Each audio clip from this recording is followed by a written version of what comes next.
Peter's kind enough to join us here on a Friday. Peter, first of all, how are things for you? Well, it's a kind of living in a mess. You're trying to figure out, what the right rules of the road are. You're trying to find the road. And this is a black swan event that happened. And so the result of that is that there's a great deal of uncertainty. And so my rule is, with uncertainty, there comes opportunity. And so you have to really look at that. Otherwise, you get stuck with the problem and not the opportunity. You have been in so many different things. You've been in the movie business. You've been in the sports business. And I'm trying to think of the other business. You've been in the music business. Yeah. What are the similarities? Let's take sports. Is sports, you're building a team. Movies, when you're the CEO, you're building a team. Are there similarities, sports, to music and movies, or is sports its own animal entirely? Well, there's a distinction. That's a good question because there's a distinction. They're all audience businesses. We render experiences to an audience. That's our job. Whether it's music, movies, television, documentaries, we're rendering an experience. Now, the distinction between films and television is it's generally a captured experience. It's a curated experience. In sports, it's a live experience. In the movie business or the television business, if you make a film or a story, with Rocky, for example, the same person wins in Rocky. If you see it on television, on the airplane, a year later, you see it in a postage stamp, you see it in a movie theater, the same person wins. So the audience has a different kind of experience. In sports, in live sports, the audience is actually a participant, not a passenger in the process. So you have to deal with those audiences very differently. You have to make a promise that is delivered on as an experience, especially live sports. And that's my center post today. Live sports is what we need in the country and what we need back. And that is why it's so successful, because that audience feels they do make a difference. They are really involved in the outcome. And so what you really need, that live sport thing, separates it from other mediated sports. When you have to help make decisions on who to pay and who not to pay, it's like the movie business. There are a handful of stars that can clearly, Tom Hanks can drive audience. Nobody would dispute that, right? In sports, there are tough decisions where you have to tell great athletes, we're going to let you go and you may go to our rival. Are those painful situations for you? How difficult is it to lose a great talent because of a salary cap?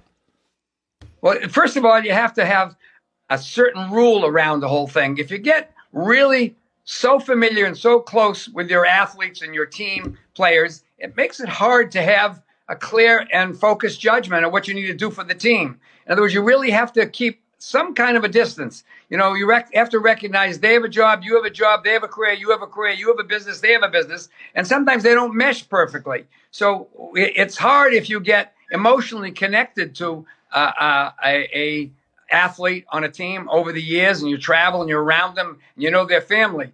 And so it's really hard to say goodbye to them or make a move.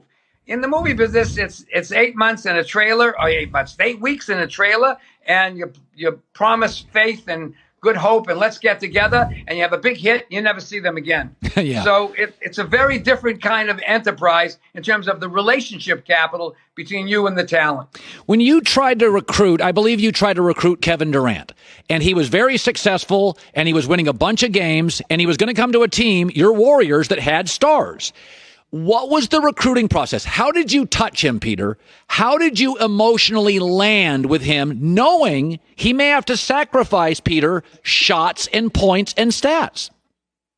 I think the process with Kevin was done with Bob Myers and the players. The players really worked on the relationship capital that was necessary to make him feel secure. It certainly wasn't me. It certainly was an attitude that was expressed through Bob Myers, the GM, through the other owners, and most especially through the players who went to see him. As you know, they went to the Hamptons and flew out there and expressed how they related to one another. Anecdotally, hearing it afterwards, not while I was there, it was a situation where they were really sharing with him. And I use this expression because I've got it secondhand. They used the expression to him, "You're going to make the difference." In other words, you will make the difference. And I think he did make the difference. And I think that what compelled him to come was actually the Warriors not winning against Cleveland that year. Because I think if the Warriors won with Cleveland, I don't think he would have come. I remember at the finals that year, Bob Myers came in at the halftime to the owner's suite and said, and we were ahead by 6 or 7 points. It looks good. It looks great. It looks good. And I smiled at him. I said, we win, we don't get them. That was just my belief. Now, that came from decades of dealing with talent, not just sports, but all kinds of talent, music, film, television. This was a person, when he came in and we lost the game, I remember saying to Bob, you're going to get him now. Because now you really have a narrative, a story, an offering, a promise to the premise to him as an athlete that he can make the difference, that the purpose of them being here is winning. And I think that while we might have won alone without him, that was the narrative that I think helped seal the deal that they did, the players and the general manager. I would think with your acumen and experience, you would be able to predict certain things. So you go to the Warriors in 2010. The year earlier, they had drafted Steph Curry. We just saw him as a skinny kid from Davidson. We had no idea he would fundamentally change sports. You also produced Rain Man, which is one of my 10 favorite movies of all time. So I want to connect these two. Did you know with Rain Man, as you were making it, we have a massive transformative hit? Did you know with Curry early? Nobody watched them in college. We have a transcendent. Can you see stuff before it happens with a Curry or a Rain Man? I wished I could. It's a little bit of blind man's bluff. You try to get the alchemy of success in films, television, sports, and movies is elusive. What gave you success one year or one time doesn't give you it the other. You use good judgment. You use your information, your data, which is really important, but data doesn't make the decision. It informs the decision maker. And so you have to make that leap of faith that it'll work. And I think there's some instinct to it. I can honestly tell you, Rain Man started out as a television movie. And then somebody read the script and gave it to Dustin Hoffman to read as a writing sample for another project. And Dustin said, I want to do the picture. And then Tom Cruise said, I want to do the picture. Serendipity. Shit happens. Serendipity happens. If you're in the middle of it, good things can happen. But if you're not swinging the bat, you can't hit a home run. Oh, I love that. So when you go to you're at the Warriors, you're at the Dodgers, and then you become part of the LAFC group. And, you're a successful guy. Is there a message when you're part of an ownership group? Is there a message that it transcends the sport? It doesn't matter what sport it is. A certain message always works in professional sports. I have to. One of my closest friends is Pat Riley. He's an advisor, a coach, a mentor to me and everything. And several times when I got lost in my sports business, he said, remember this, know what the main thing is and always keep the main thing the main thing. If you don't know what the main thing is, you're going to have trouble staying on even your course. And so the idea of the main thing is to remember, if you're making a movie, it's in the script. It's in the director. You give them the tools and the resources, the blessing and the financial capital to be successful. And the same with the team. You put it together and alchemy has to happen. Magic has to happen generated by them. And then they have to get a little lucky. There's always a little bit of luck in this. There's always a little bit of luck, maybe a lot of luck. But the idea is you have to be in the way of luck. You have to get yourself in position to be lucky. And that's hard work, tenacity, information, data, relationship capital, a lot of tools that are necessary to succeed. Co-chairman of the Warriors, co-owner of the Dodgers, executive chairman, LA Football Club, CEO, Mandalay Entertainment, one of the companies behind The Last Dance, Peter Guber. So I want to talk about Last Dance. Michael was concerned that, he'd look mean. I thought he looked of a willful and relentless, all the things I love from my pro athletes. It wasn't always pretty. I thought his relationship with his parents was formidable and amazing. So I loved how Michael came off. He was initially, Peter, a little concerned about his tenacity, the word you used. Are you surprised how much people watched it, fell in love with it, and actually he's now more popular this morning than he was, 10 episodes ago?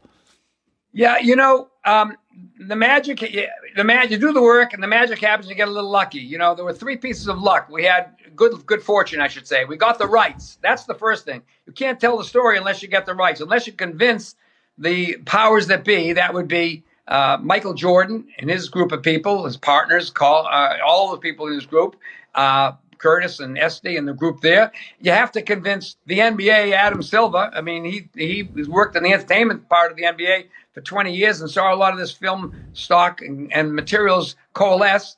You had to convince the companies that financed it that this would be successful. Now, the fact that you have a great track record, us have really had a great track record in sports media, sports films, and the fact that he was a superstar were in our favor. That had the wind at our back. But you still got to get a little lucky. He had to sit down and be open. He had to be self-revelatory. He had to reveal of himself something of his inside. And then you have to get lucky with the other people that are involved. And then you have to get really talented filmmakers like Jason and Michael and everybody who can craft the material so that the narrative makes sense. Remember, this is 10 episodes over 5 weeks. You know, that's a lot of heavy lifting. Then you got to really get lucky, in this case, lucky, that there was no live sports on television.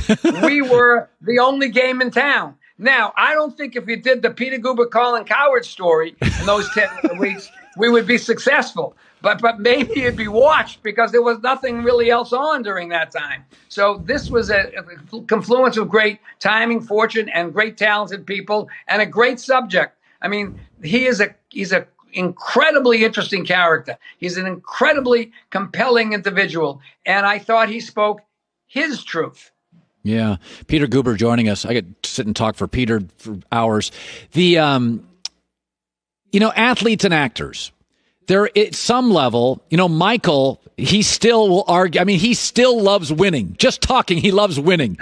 And right. I don't know what creates that. Is it insecurity, vulnerability? I have no idea. Are actors and athletes driven by the same stuff to you, being part of a good team and winning? I mean, or are they really different personality types? They're absolutely the same in terms of the curation of desire. They have a emotional component inside them of excellence. They want to be the very, very best. They want to put out their very best. And they want the very best talent to help curate it and create it and form it and collect it and make it work. And I think that's their similarity. They're different things. If you have, if you have a great performer like Michael Jordan or Steve Kerr or Steph Curry or a newscaster, media caster like yourself, or a star like the great baseball stars of our eras, they all are about excellence. How do I make my craft excellent? Now, some of them get a little crazy and some of them go off the rails in other parts of their life. Makes it interesting. The story is they're not all vanilla, and that's why we both have jobs. I got to manage some of them and you got to report on some of them. That's funny. You have had more than 50 Academy Award nominations. So you wake up in the morning. What would make you happier? Knowing that you're in the NBA Finals or the World Series, or your movie got an Academy nomination for Best Film. What gives you the bigger high? No, something other than that would give me the bigger high today. You know what that is? Butts and seats. Fans and stands. That would give me, that would be high octane result for me. And I think that's really the most important thing. We have to relieve the pain and give the joy and create the environment to get that back to where it was very quickly. Yeah. You do some movie business. I saw a study the other day that most people would rather not go to a movie theater. They want to watch stuff at home, and you guys will figure out a way to make money in the music business. Life is crazy. It's amazing to me. I grew up in theaters. I love the movie business. I watch every documentary that comes down the pike. The sports business is changing, and people like watching stuff at home, not just games.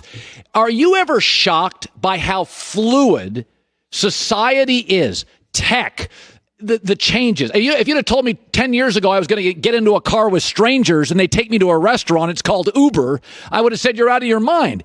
You've been a developer, you have been a investor in many of these companies. Is there a rule? I mean, are you shocked by how much change your life has seen in the last 10 years? It is shocking, but what you really have to remember, for me, I'm in the experience business. I'm in the audience experience business. I have to render an experienced audience to capture their attention. I have to aim at their heart, then their mind, then their wallet. So I literally have to figure out a way to engage them. The engagement of the audience is the success in our businesses. And sports is a tremendous engagement element. You have to engage them in many different ways. The music, you have to engage them with the food. You have to engage them with the seating. You have to have an experience that gets them to decide 2.3 days before, drive 10.5 miles, wait 10.6 minutes to get in the seat and watch a game and participate in the game. And they don't leave in 1 minute or 1 second or 1 day, or if they get behind 3 runs or 4 runs or 10 baskets, they don't leave. In the television or media business, you are 1/4 of an inch away from being disassociated from your product by that thumb on their finger in an instant. If they have a burp or they have to go to the bathroom or they get a telephone call, you're out of business. So you have a much higher challenge. But the reality is both of those systems live close together. There's nothing like the tribal necessity in our society of that social cohesion of all the fans cheering and screaming and believing they make a difference in a football game, baseball game, basketball game. That is totally compelling. That's 50,000 years of training. So we're not giving it up because some mother has decided that we're going to have to quarantine everybody forever because of a virus. Yeah. Peter Guber, absolute pleasure talking to you. One of these days, I'm at LAFC and turn around and see you often. I'm happy for your success, and thank you so much for taking time for our show. Thank you. Always listen to you. Love you. Good luck, and stay healthy. All right. Peter Guber. Hi, everybody. Thanks for watching. Subscribe here to get the latest from the show. Also, be sure to check out more of the best clips from The Herd or go watch a few segments from other shows on FS1.